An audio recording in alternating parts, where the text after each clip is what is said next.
Друзья, сегодняшний топ смартфонов будет, наверное, самым актуальным и востребованным среди всех, что мне выходили за последнее время. $200 или плюс-минус 15 тысяч рублей в России и 5500 гривен в Украине – это та сумма, которую потратить, конечно, больно, но при этом ты понимаешь, что покупаешь уже далеко не последнее по качеству решения на рынке смартфонов. Конечно, многие люди чаще всего хотят купить себе хороший смартфон, да еще и до $100, но, к сожалению, в таких пределах сумм производители просто вынуждены прибегать к удешевлению в какой-то из сторон. И по итогу вы остаетесь недовольны либо дизайном, либо производительностью, камерой, и через год-два, это в лучшем случае, уже мониторите себе какую-нибудь новую бюджетную новинку. В этом видео я расскажу вам про 5 лучших бюджетных смартфонов до $200. Расскажу обо всех плюсах и минусах каждого из них. И по итогу в конце этого видео вы точно определитесь с покупкой. Вы на канале Девайт, и обязательно подписывайтесь на канал, если вдруг еще не подписаны, ставьте лайки,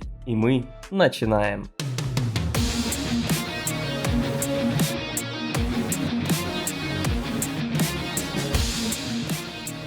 Первый смартфон от компании Oppo, модель A52. Модель далеко не новая, но при этом до сих пор пользуется большой популярностью и спросом. На момент выхода на рынок стоила значительно дороже, а именно 17 тысяч рублей, но спустя некоторое время, когда ажиотаж несколько снизился, его спокойно можно приобрести за 14, а где-то даже за 13 тысяч рублей. Oppo A52 поставляется в двух расцветках, черном и белом. При этом оба варианта смотрятся интересно и выглядит дорого. Задняя крышка покрыта глянцевым пластиком с градиентной раскраской. На нижнем торце аудиовыход, микрофон и порт USB Type-C. На правой грани кнопка питания, совмещенная со сканером отпечатков пальцев. На левой регулировка громкости, слот под 2 сим-карты и отдельно карту памяти. Диагональ экрана 6,5 дюймов, IPS-дисплей с разрешением 1080 на 2400 точек. Экран хороший, яркий и претензий к нему абсолютно нет. Слева в верхнем углу разместилась фронтальная камера на 8 мегапикселей с диафрагмой 2.0. В Oppo A52 установлены 4 модуля камеры, основной модуль на 12 мегапикселей с диафрагмой 1.7, второй ультраширокоугольный на 8 мегапикселей с диафрагмой 2.2 и два вспомогательных по 2 мегапикселя, датчик глубины и портретник. Максимальное разрешение видеосъемки 4К с частотой кадров 30 в секунду. Смартфон отлично фотографирует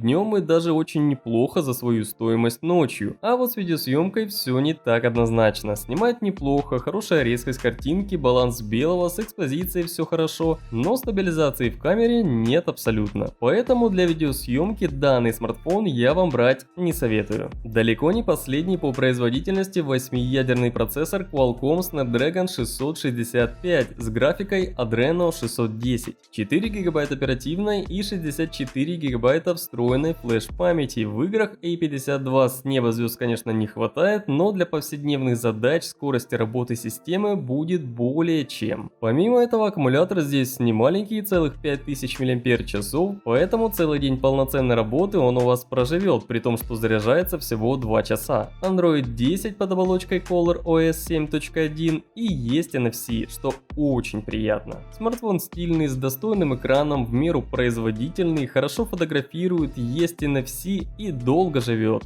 Что еще нужно? Следующий смартфон от компании Poco.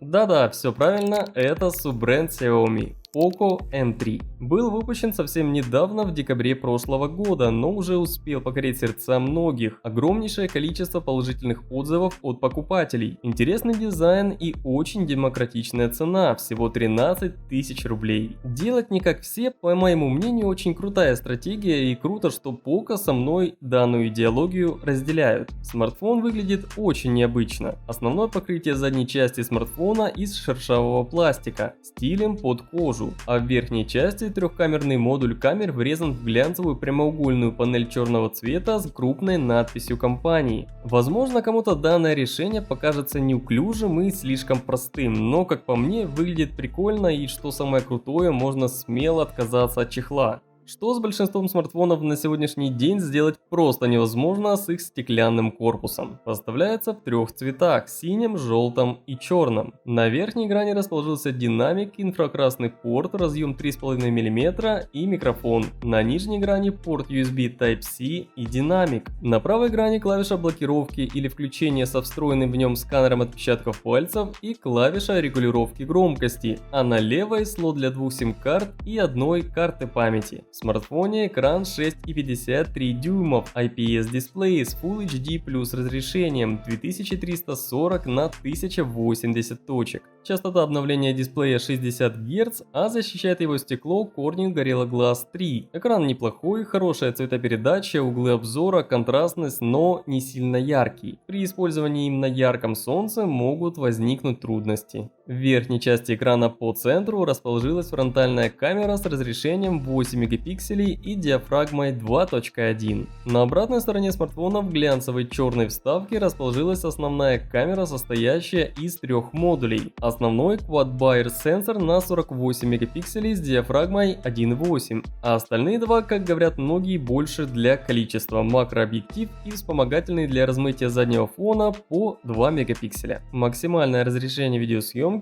Full HD при 30 кадров в секунду, оптической стабилизации здесь также нет. Но при этом камера Poco M3 хорошо показывает себя как в дневное, так и в ночное время суток. Хорошая цветопередача, приличный динамический диапазон, стабильный фокус, снимать видео, конечно, без стабилизации такое себе удовольствие, да еще и Full HD разрешение, но фото получаются отличные. Работает на базе 8-ядерного процессора Qualcomm Snapdragon 662 с графикой Adreno 610, 4 ГБ оперативной и 64 или 128 ГБ встроенной флеш-памяти типа UFS 2.2. Производительность средняя, но для повседневных задач ее достаточно более чем. При желании можно даже в игрушки поиграть и тормозить при этом смартфон не будет. Poco M3 обладает объемным аккумулятором целых 6000 мАч. Сетевое зарядное устройство в комплекте с поддержкой быстрой зарядки Quick Charge 3.0. Poco M3 работает под оболочкой MIUI 12 над системой Android 10, поддерживает функцию OTG, но NFC, к сожалению, не завезли.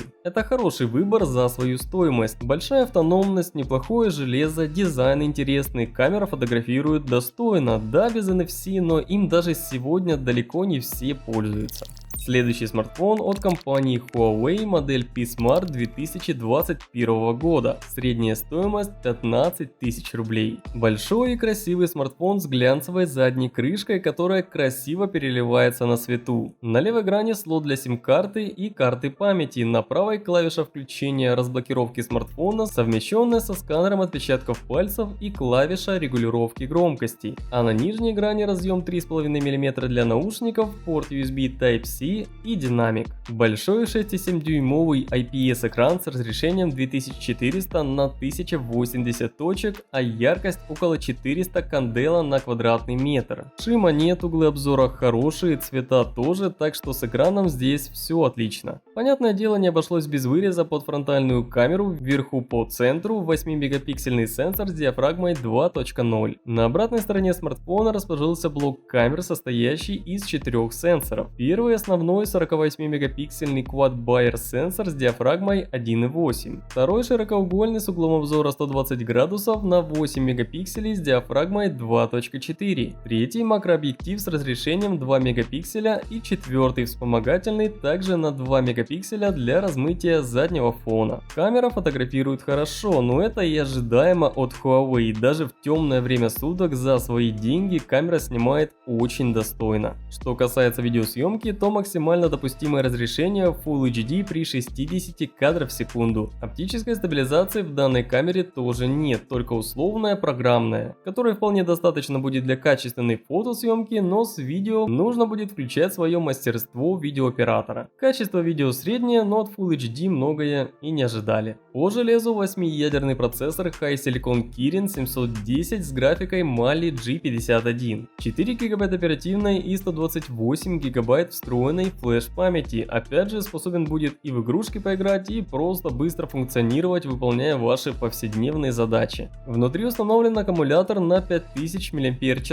Да, это вам не 6000, как в Poco M3, но этого также будет вполне достаточно на день активной работы. При том, что в комплекте идет адаптер на 22,5 Вт, и смартфон можно будет зарядить за 1,5 часа. Данный смартфон будет отличным вариантом для тех, кому нужен большой экран, емкий аккумулятор и возможность качественно снимать как в дневное, так и в ночное время суток. Также радует возможность оплаты покупок с помощью NFC модуля. Не радует отсутствие Google сервисов, но все эти возможности за эту цену — это прям хорошо.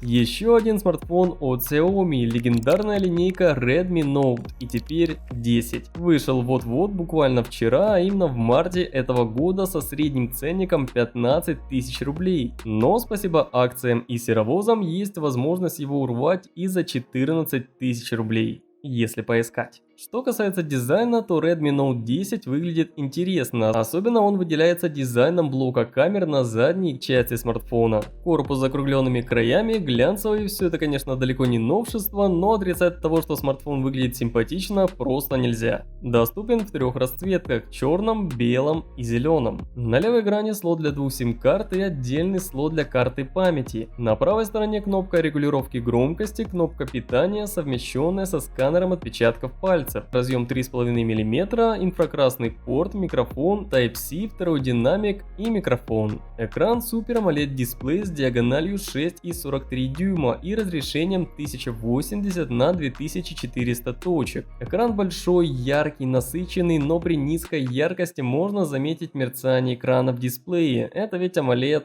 Шим используется здесь для регулировки яркости. Фронтальная камера расположена в аккуратном вырезе по центру в верхней части дисплея, 13 мегапикселей с диафрагмой 2.5. На задней части смартфона расположился футуристичный блок камер, который состоит из 4 сенсоров. Основной от Sony IMX582 на 48 мегапикселей с диафрагмой 1.8. Второй 8-мегапиксельный ультраширокоугольный модуль с диафрагмой 2.2 и углом обзора 118 градусов. 2-мегапиксельный макрообъектив и сенсор глубины с таким же разрешением 2 мегапикселя. Фотографирует смартфон качественно, приятная цветопередача, хороший уровень детализации и поддерживается программный режим портрета. Особенно хорошо снимает камера при хорошем освещении, ночью уже справляется немножко хуже, но впрочем, как и все. А максимальное разрешение видеосъемки 4К при 30 кадров в секунду.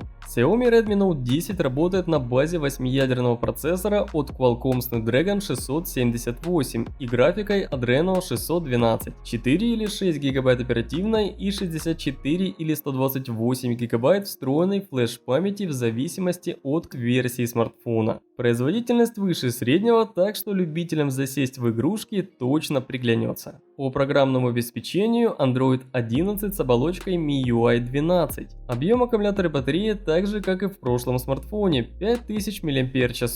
Но быстрая зарядка в комплекте уже на целых 33 Вт. Смартфон получился отличным, начинка мощная, современная, AMOLED Full HD Plus экран, камера Sony и время автономной работы. Из минусов это отсутствие модуля NFC. Если вам нужна бесконтактная плата, то Pro версия с NFC. Помимо этого, в которую уже добавили Snapdragon 732, AMOLED экран с частотой обновления 120 Гц, Corning Gorilla Glass 5, основную камеру на 108 мегапикселей, но и ценник соответственно тоже дороже, от 25 тысяч.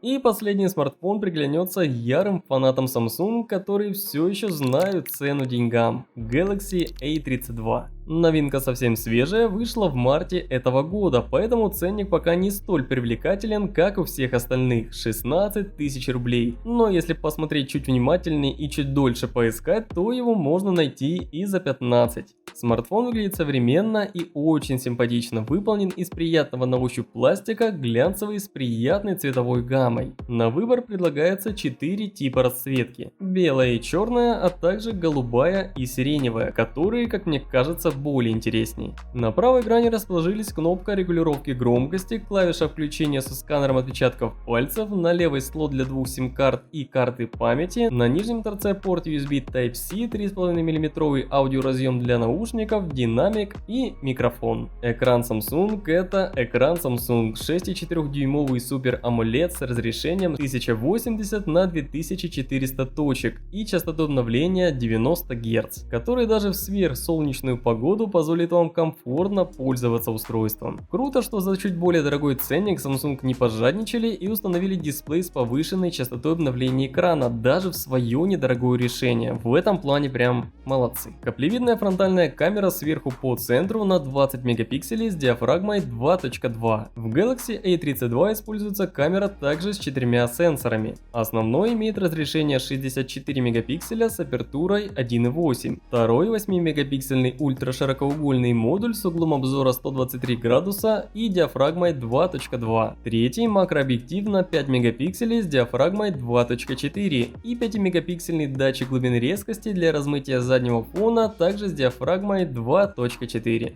Максимальное разрешение видеосъемки Full HD при 30 кадров в секунду. Из-за разрешения картинка, конечно, мыльновата, но, как мне показалось, программная стабилизация отрабатывает прям очень хорошо, лучше, чем во многих бюджетниках. Теперь поговорим о железе. Galaxy A32 оснастили 8-ядерным процессором от MediaTek Helio G80 с графикой Mali G51. Доступны также две версии: 64 или 128 ГБ встроенной флеш-памяти и 4 ГБ оперативной. Устройство не игровое, но производительности будет достаточно как и для того, чтобы поиграть, так и для повседневной полноценной работы. Объем аккумуляторной батареи 5000 мАч. Также смартфоном поддерживается 15-ваттная зарядка, не могу назвать ее быстрой, но чуть менее чем за 2 часа смартфон удастся зарядить до 100%. А при не самом мощном железе этого будет достаточно на чуть более суток полноценной работы. Galaxy A32, как обычно, хороший смартфон Samsung A серии. Выглядит стильно, крутой дисплей с частотой обновления 90 Гц, хорошая камера, автономность и даже есть поддержка бесконтактной платы NFC. Но производительности можно было бы добавить и побольше, хотя за 200 баксов для обычных повседневных задач ее будет более чем. Друзья, я очень надеюсь, что ролик вам понравился и вы смогли подобрать для себя именно ту модель смартфона, которую искали. И если это так, тогда обязательно поддержите это видео лайком. Пишите в комментариях, какой смартфон вам понравился больше всего, и если есть крутая модель, которую я пропустил в данном ценовом сегменте, обязательно дайте нам о ней знать в комментариях. Также не забывайте подписываться на канал, если вдруг еще не подписаны, обязательно жмякайте на колокольчик, чтобы не пропускать новые интересные и познавательные видео.